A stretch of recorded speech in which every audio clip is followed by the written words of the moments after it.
Hey everyone, it's Diego Flamini with Farms.com, and today we're talking video games. In 2022, the video game industry was worth about $97 billion US, and that number is expected to increase to $106 billion in 2023. From controlling your favorite athlete or superhero to exploring new worlds and surviving a zombie apocalypse, video games provide gamers of all ages with hours of fun and entertainment. And that includes in the ag space.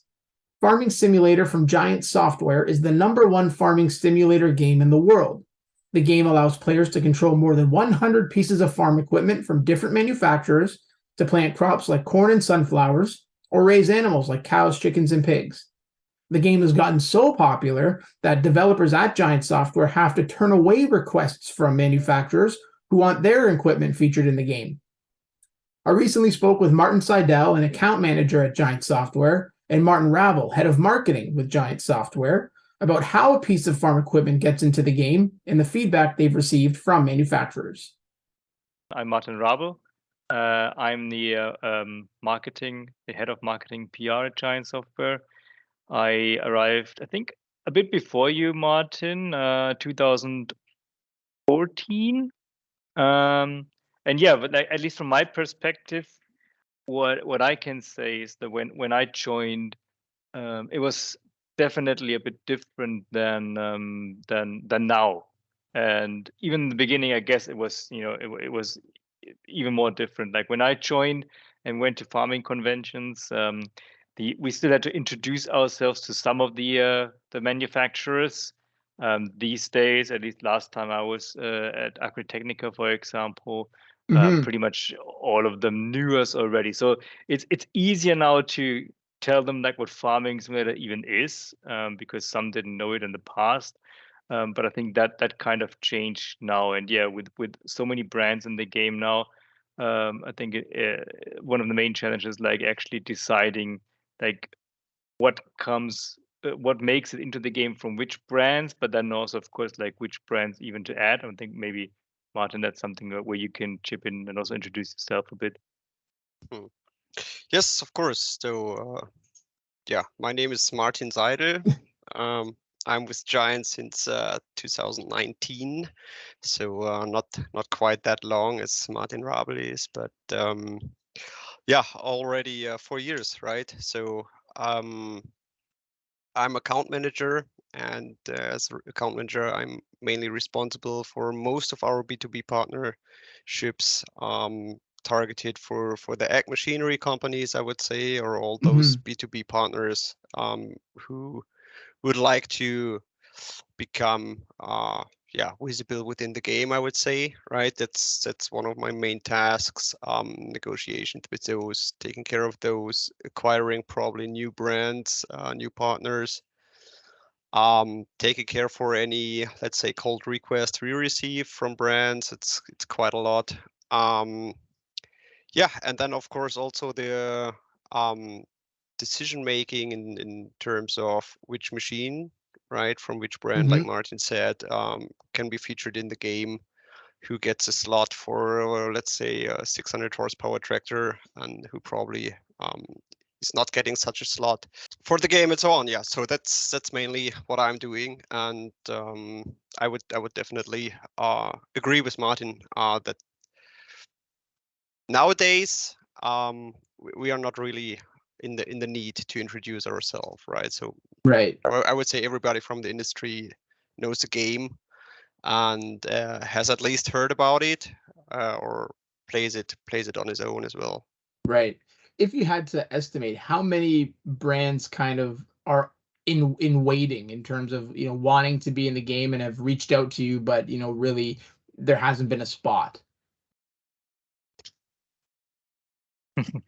Well, it's hard to say. It varies from version to version, I would say, Sure. right? So what I can say is that we have probably about 150 brands featured in the current Farming Simulator 22, both, or let's say combined in the base game as we release it, and in addition with the so far released expansions and DLCs. It's about 50% of those who we have a license agreement with. So we're having about 300 licenses available in our let's say, portfolio pool or brand pool, Okay. but only about 50% of those become featured in the game directly. Mm-hmm. And yeah, on the request side, I would say, I don't know, probably 3 per week are asking how they can become partners. Really? Something like this, yeah. Okay, so let's go to the next step when you and a brand agree that brand X is going to be featured in the game. How do you go about getting the piece of equipment into the game in terms of building the piece of equipment within the game? How does that process take place? Well, it's mainly very, let's say, tight synchronization between us and the original manufacturer in general. I think that's the keys to all of the success in general, is our strong relationships with the manufacturers. Mm-hmm.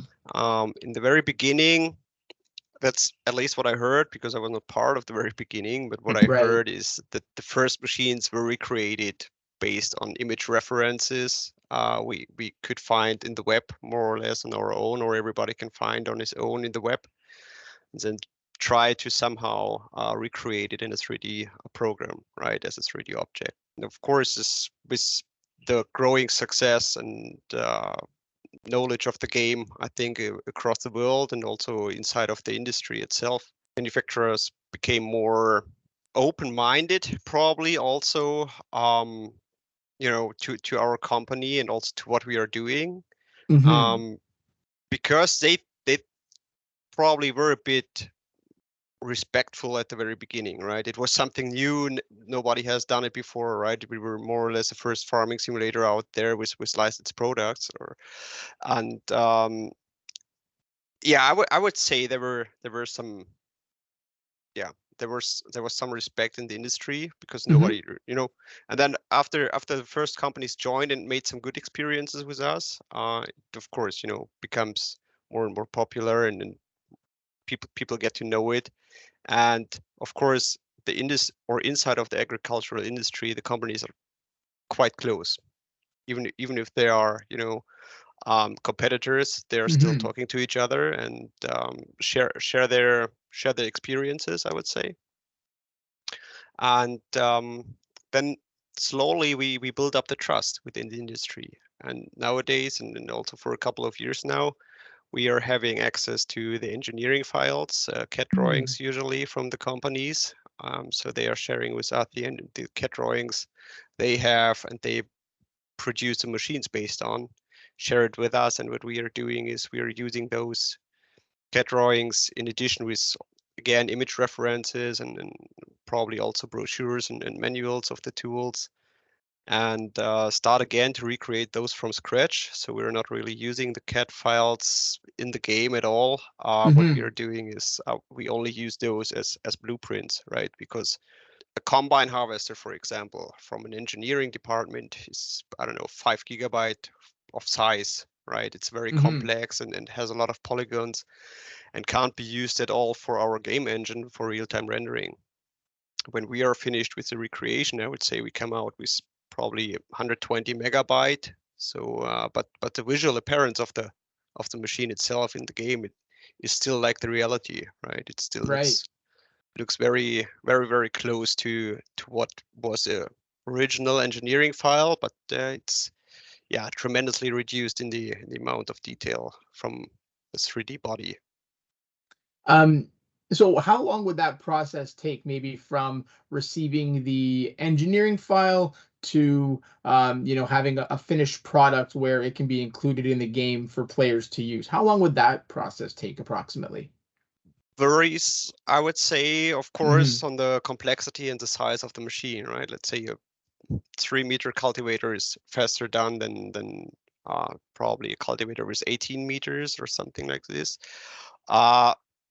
But I would say, I mean, after the recreation of the 3D body itself, it comes, of course, also the integration into the game, which is another step, right? So the machine needs to Hmm. get all the animations and functionality. So there's scripting necessary as well as the animation. then we have also our Q&A department, which is involved as well, to make sure that everything is set up correctly, it works, there are no broken parts on the machine itself or whatever. We have the manufacturer approval as well, so they have to approve all the stuff before it gets released as well. So it's quite a complex process, I would say, and there are a lot of steps to be taken. But roughly, it could take probably about 6 months, I would say, in an average. Yeah. Okay. Transitioning to the fellow Martin here, I believe you mentioned at the top there that you'd gone Agritechnica, and now you have potential manufacturers coming up to you and saying, we've seen the game and things like that. What's some of the feedback that you receive from the manufacturers about the game and their inclusion of the equipment and just kind of the authenticity behind it all? Yeah, I think there are a few aspects there actually. I mean, first and foremost, I mean, they like the game in general because it represents farming well, and they know about it. And I would say a lot of them, they play it, but they wouldn't consider themselves like actual like gamers, so they don't play a lot of other games. But because it is their field, it's what they're working in. They know how they have to play the game, and that's why they enjoy it. I mean, that's like the one part is like making them actually play the game. The one that makes me probably the proudest is that I often hear kind of like these thankful comments that we actually introduce farming to a younger audience. So it's more like like making people interested in farming that wouldn't be like interested without the game, because like maybe even people that grow up in cities where they've never seen a tractor or anything like as a kid, like actually farming on a field, but then they play farming simulator and then they start to become interested in farming, and maybe they pursue a farming career later.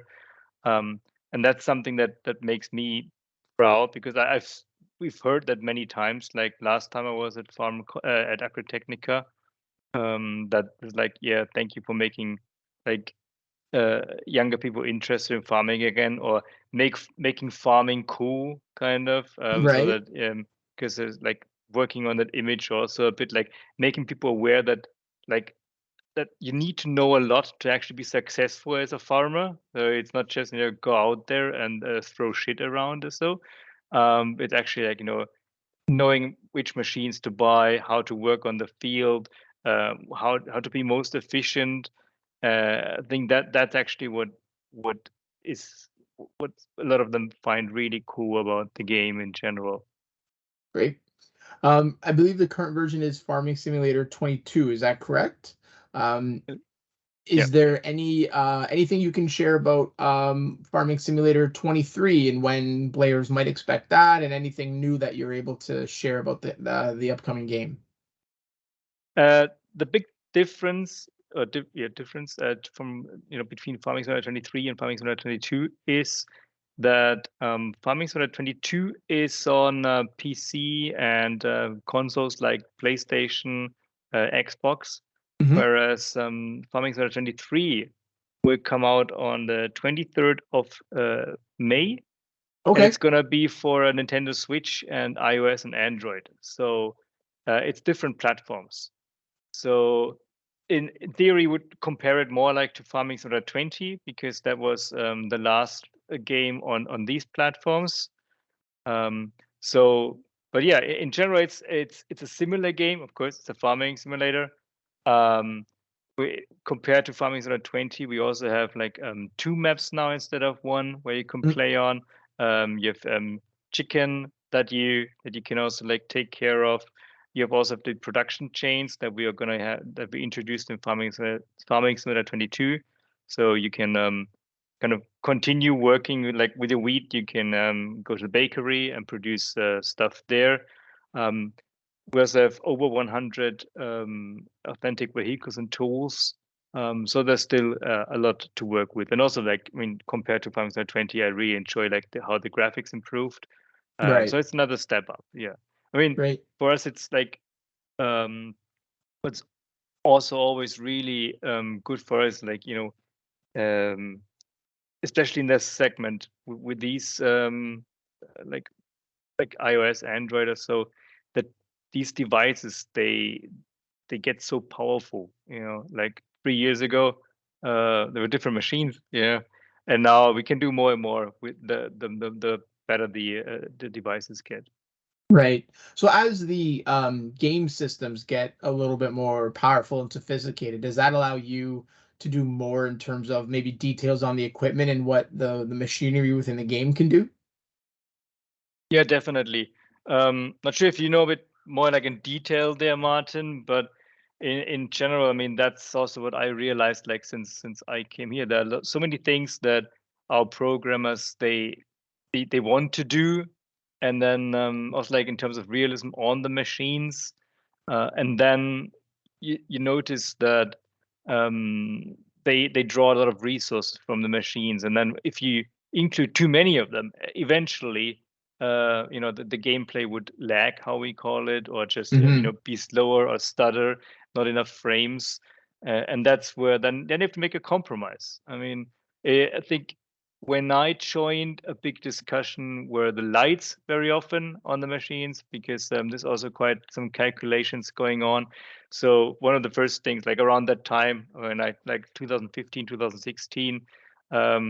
Lights were a big change there, and reflections on on buildings, and so that's what happened there. And yeah, of course, like now we got PlayStation 5 compared to PlayStation 3. I think the game was still available on PlayStation 3 when I joined, so that's a big difference between 3 and 5, also between 4 and 5, of course. But you always have to consider like older machines too. That's also something that we keep in mind, because not all our players have like high-end machines at home. They might have an older PC, or they don't have a PlayStation 5. They have a PlayStation 4 or even a 3. And then the game also needs to work on these machines and still be good. So that's like these compromises, yeah, and that's definitely something that we do. I mean, even like just the cut data that Martin mentioned also plays into that. I mean, you have to reduce the polygons to make the game playable. In terms of like other features, not sure anything that you think could also be worth mentioning, Martin. Yeah, well, I think in general, it's also not just limited to the machines, right? It's about the whole environment, also the interaction with the fields itself, or how the crops are displayed on the field itself, the density of plants in general, the looking of our trees, for example, with a Platinum expansion of Farming Simulator 22, we had some improvements within there, or even the amount of trees, right? For example, because forestry is also an aspect of the game, or an opportunity of the game. And yeah, it's very simple, just the total amount of trees we can display, for example, which has had also, let's say, yeah, got some improvements, which were limited, of course, by the hardware. And another thing we also need to keep in mind is that the more detail we put, on the one hand, into the vehicles, but also into the environment, the more time it consumes also of our resources, right? Because human resources is, of course, in the production process on our side, also a limiting factor. Right. So if the machines get more and more detailed, then we would probably need 7 months instead of 6 months for the recreation. Right. This, you guys mentioned, you received comments that the game has helped, make farming cool and make it accessible to people who might not be aware of farming and kind of how food is produced. What did both of you know about food production and agriculture before maybe you started working on this game? Oof. I at least grew up on the countryside, I have to say. So I knew a little bit because a lot of my neighbors were farmers, I would say. But my family wasn't a farmer family. So my dad had still has a forest, actually. So I know a bit about that, because we also have forestry in the game, but definitely not like these machines that we do have. I mean, we have like the chainsaw. That's kind of what we use. Right. So I knew a few tractors. I knew a few German brands mainly. I think when I grew up, I thought all tractors are green. Right. So I didn't know any other colors, and now I know there are a lot of not more colors actually. But they were a lot smaller back then in my village. But I have to be honest. I think tractors, plows, then fertilizing, harvesters. But then at some point, my knowledge stopped. I would say, especially like when one of the first things I got introduced to were like the different ways to actually work the ground. Difference between plows, cultivators, different types of cultivators, for example, and when to use them, and also like with the fertilizers. These details, they were so new to me. And so I have to say, yeah, that was mainly I was like spectating from the sidelines as a kid in the village. Yeah. Okay. And Martin? A bit different, I would say. So first of all, I don't have an agricultural educational background as well, but I was always interested. So it's, yeah, I read farming magazines. Nowadays, of course, or at least from my generation, it is also, I would say, quite common to spend a lot of time in social media and YouTube, especially where you thankfully, a lot of farmers are also, giving some insights in their daily activities. So I was somehow, yeah, aware of a lot of stuff, I would say, but mostly, to be honest, I was the knowledge was linked to arable farming. But of course, farming has quite a lot of other aspects as well, right? So there are dairy farming, for example. I mean, I knew where the milk was coming from, of course, and I could roughly imagine how it works, but I don't know. There's so much like Martin also said, there are so much varieties, right? In running a dairy farm, for example, or running a pig farm, for example, or having a focus on pigs. What food do they need? What can they eat, and what do they need to be most productive, for example, right? I think this is also something where we probably might have some room to grow in the game when it comes to animal or taking care of animals. But yeah, I linked to arable farming. I already at least knew a lot of brands. I had repaired some cultivators and had made some hay bales privately with very old-fashioned machines, of course. That's like typical probably for the German countryside here, very small and very old-fashioned machines. As farming in reality also still develops. I think we develop ourselves as well, and the game, of course, as well, right? So there's no tillage, strip tillage, for example, activities at the moment, quite popular. Robotics as well.